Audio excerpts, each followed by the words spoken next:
இன்னும் சற்று நேரத்தில் எவிக்ஷன் டேட்டை யார் எவிக்ட் ஆகிட்டாங்க அப்படிங்கிறத நம்ம சொல்ல போகிறோம். ஆனால் அதுக்கு முன்னாடியே பயங்கரமாக நான் சோஷியல் மீடியாவில் பார்க்குறேன், பார்வதி எவிக்டட் அப்படின்னு போடுறாங்க.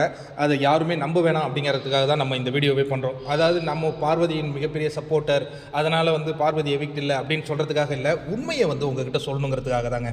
ஏன் இந்த மாதிரியான ஒரு காழ்ப்புணர்ச்சியாக இருக்காங்க அப்படிங்கிறத தெரிஞ்சுக்கணும். அதாவது எல்லாருக்குமே என்னென்னா, இப்போ பார்வதியை எவிக்ட் பண்ணிட்டோம்னா அவங்க நினைக்கிற ஒரு ஆள் அந்த வெற்றியாளராக மாறிடுவாங்க அப்படிங்கிறதுக்காக தான் பண்ணுறாங்க. ஏன் பார்வதி அவங்களுக்கு அவ்வளோ இம்சை கொடுக்குறாங்கன்னா, அந்த பொண்ணு நேருக்கு நேராக பேசிடுது, ஜாடையாகவும் பேசுது, பட் நேருக்கு நேராக சில கருத்துக்களை பேசுகிறதுனால நமக்கு இது தேவையில்லை அப்படின்னு சொல்லிட்டு உள்ள ஒரு அஜெண்டாவை கிரியேட் பண்ணி வச்சுருக்காங்க.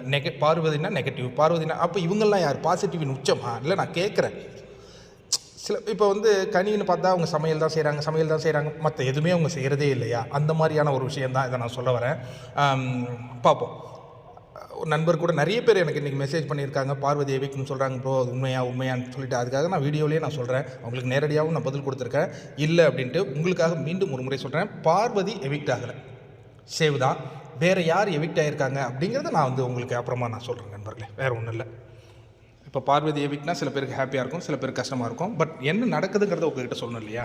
நான் இப்போவும் சொல்கிறேன், பார்வதி இந்த சீசனில் அவங்க நிறைய நாட்கள் போய் தாங்க ஆவாங்க, தடுக்க முடியாது பயணத்தை.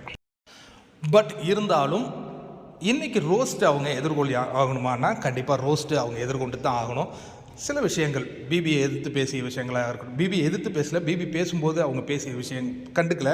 அடுத்தது மைக் இஷ்யூ, அதெல்லாம் கண்டிப்பாக இன்றைக்கி அட்ரஸ் பண்ணுவாங்க.